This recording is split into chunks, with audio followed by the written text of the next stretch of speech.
One Phoenix player who's looking to make a big impact after returning from his latest injury is left fullback Tom Doyle. He's now firmly established in the Phoenix side, but it's been a bit of a rocky road for Tom Doyle. My granddad was very passionate about it all the way through, and he brushed it off onto me. Probably wasn't the size and physique for rugby anyway, so it worked out in my favour. It was pretty awesome having him at the games when he was around. It meant a lot to me, and I know he's watching me play, and I wish he could have come to a game. He would have loved it, but it is what it is, and yeah, it was cool to get into it through him, and I've enjoyed every minute of it. So it was a different path for me actually. I missed out on a lot of teams growing up. I was very small. It took me a while to develop into the great physique I am now. No, I'm just kidding. I missed out on the under-17s and the under-20s, and they were massive setbacks for me. It does kind of ring in the back of your head that you might not be able to make it, maybe you're not good enough, but I kind of hung in there and I kept playing, and you see the players that were ahead of you just slowly drop off, and you start making your way up the ranks, and that's what happened with me. And somehow I got, was lucky enough to get my All Whites debut a couple of years back, and it just kind of kept flying on from there. So yeah, I didn't have the easiest run with team selection growing up, but it's all kind of fit into place for me now. Is there a late chance here for a shot? A goal! What a goal! Delights for the home fans. It was my first goal and no one celebrated with me.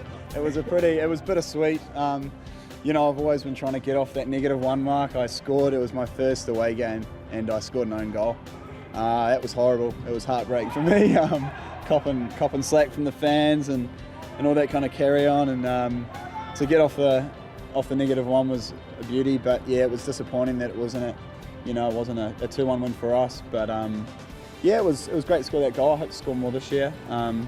Obviously assist quite a few more as well. That comes with game time and just kind of doing what Ernie's game plan allows us to do. So as long as I keep doing that, I'm sure they'll come. Yeah, I got bitten by a mosquito actually, as heroic as it sounds.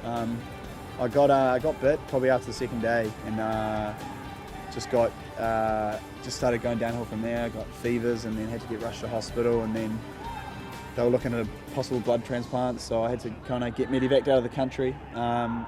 So that was very disappointing kind of into my campaign in Papua New Guinea. I love being part of that all-white squad, and it means so much to me playing for my country. So to have to go out like that was, it was a bit of a low blow, but it is what it is. And like I said, I felt like I came back stronger, fitter, and ready for this campaign against Mexico and USA. So to do my hamstring grade 1 in the pre-season match against Central Coast was heartbreaking, but like I said, it is what it is. There's nothing you can do about it, and they happen to everyone. So I've just got to set my focus on recovery, get back as quick as I can. I'm so excited for the season. I just want to get back in there as quick as possible and be playing footy.